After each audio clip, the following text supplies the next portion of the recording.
Welcome back to my channel. I hope that your week went very well and that this upcoming week is gonna be even better. So today I'm gonna talk about my recovery and how it's been and what challenges I've faced. So please stay tuned for that.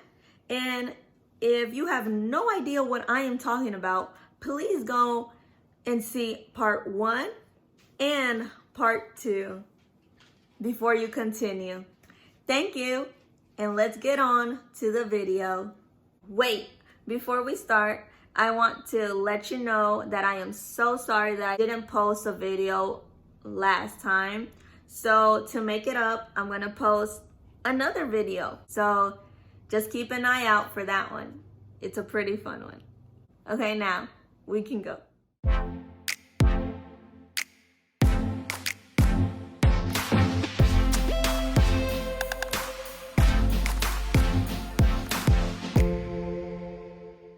Before I start, I want to let you know that I have written things down in my notebook because I want to make sure that I don't forget anything. So let's get started. So first, we're going to start with my recovery from meningitis. Whenever I was recovering from meningitis, I was confused. I would ask myself, what's the reason behind all this? I would feel tired and all of my energy gone. Whenever it came time for me to get up from the hospital bed, I was nervous and excited at the same time. Since I've been laying in the hospital bed for a while, for a very long time, my muscles were very weak. Of course, I had a physical therapist while in the hospital, so she told me to get up slowly because whenever people are laying down for a while, that they feel nauseous or feel like they want to throw up or they even throw up. So she just wanted to make sure that I take it nice and slow. So when I started to sit up, I did start to feel dizzy because that was also one of the symptoms that she said I could have. So I was feeling dizzy and a bit nauseous, but thank God I did not throw up. When I first got up, I could barely stand, especially not by myself. So I needed the therapist's help. I was standing and my poor weak legs, I was looking like Bambi. I'm not gonna lie, I did feel mad and frustrated at first, and of course throughout a couple of times, because I would say, I know how to walk, why can I not walk? Why are my legs giving out on me like this? Why are they not cooperating with me? I was like a baby learning to walk again because I couldn't walk, I couldn't hold myself. My legs would give out on me.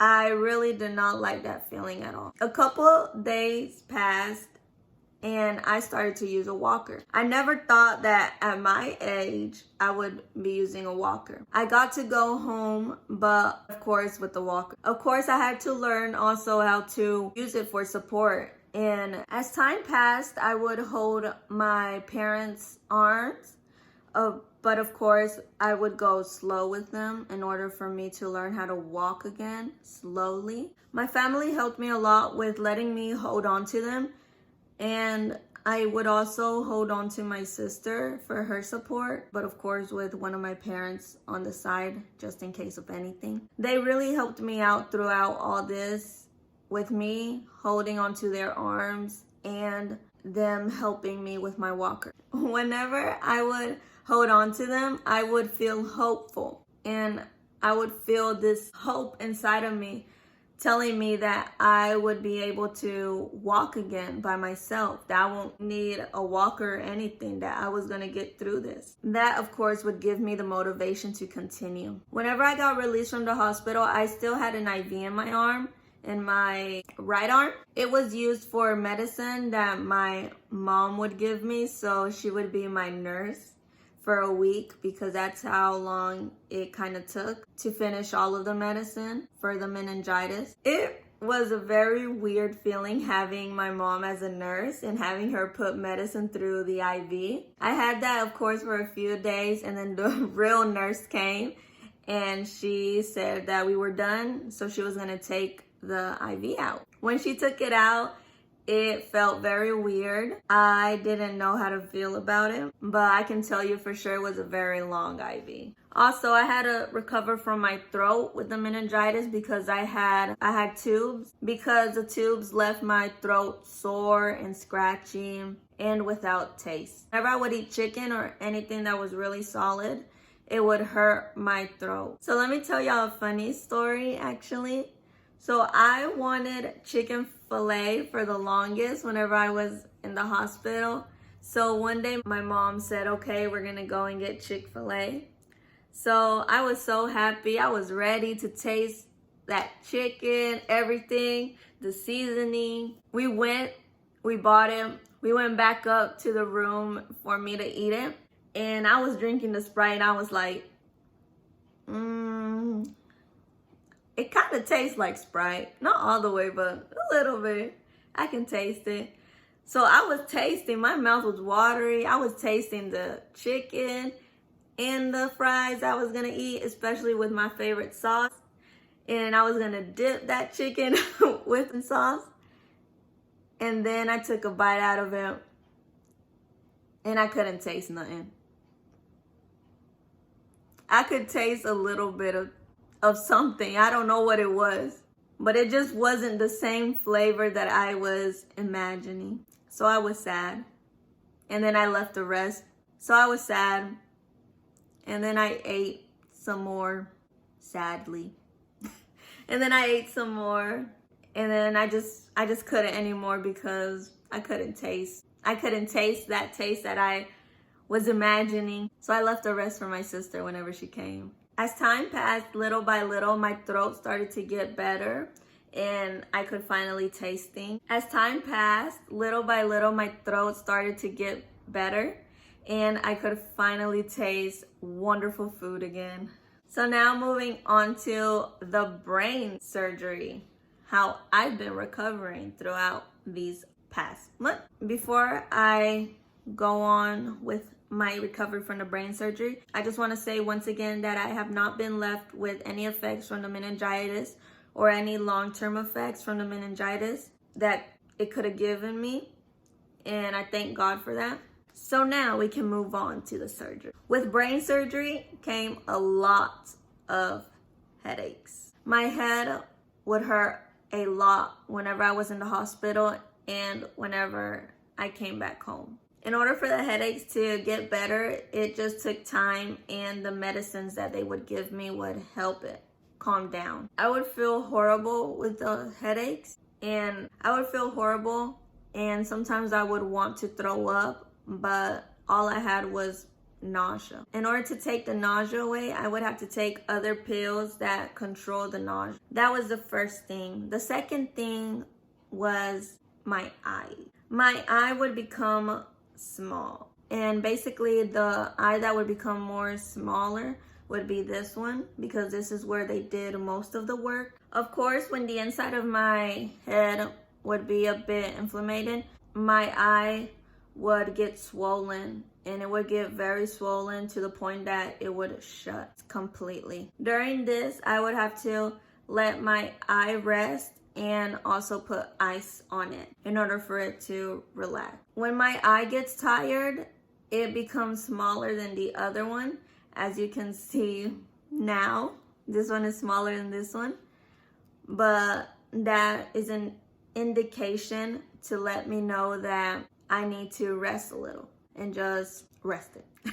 This also had to take time for itself to heal. Of course, now my eye doesn't shut completely. It also had to take a while for it to get better from the inside of my head, of course. I had to sleep and take naps during the day in order to help my brain and my body recover from the surgery. During this time, my hair was also recovering, trying to grow back to normal. My hair, my face, and my body were trying to adapt to what was happening to me. With my face and my body, I would get these big red bumps on my face and body, and some of them would even hurt.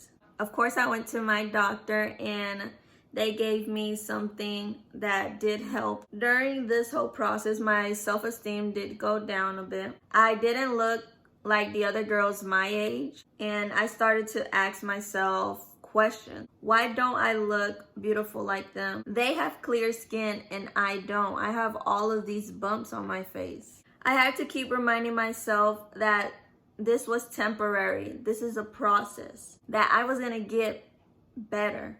And that was the most important thing. And that I need to keep my head up high and love myself for who I am. I had to be my own cheerleader and help myself out. My family also helped me with this. They would give me compliments and they would make me feel good. As time passed, my face and body have gotten back to normal a little bit. My face has cleared up from all of those bumps and have gotten so much better. My hair is growing and it's getting longer, of course, from the front. As you saw in my last video, A Day in My Life, I wasn't wearing my headband and you could see how long it's been growing. I am starting to embrace it. So whenever I do different hairstyles for myself, sometimes I just don't wear my headband anymore and I just fix my little bangs and go out like that. During this time, of course, I also started to go to physical therapy in order to have more endurance and go back to doing sports and back to my normal life. Time passed and I got discharged from physical therapy. This recovery didn't only take a toll on me physically, but also emotionally. My emotions were all over the place during this recovery. I would feel sad and discouraged because I didn't feel like myself. I was actually depressed for a while, which of course would make me question everything. Sometimes I would cry because I just couldn't handle myself anymore. I would be mad at the world. I was going down this very deep hole and I was tired of it. I didn't want to go down that deep hole anymore. So me being me, I got back up and I started to take care of myself, reminding myself what my goals are. Also, what I want to accomplish in life. I said goodbye to that very deep hole and hello to that promising and hopeful side. I am so glad and proud of myself that I could overcome that emotionally. I am doing so much better now and I love being my positive and wonderful self again.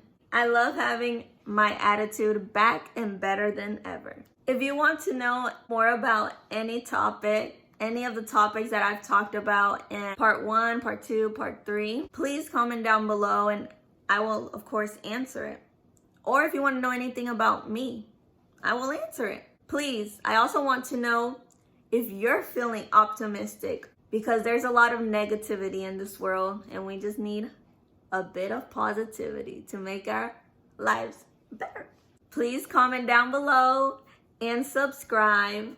Also, press that like button and turn on that notification bell so that you know whenever I post. And have a wonderful and blessed day. Bye. See you on the next one.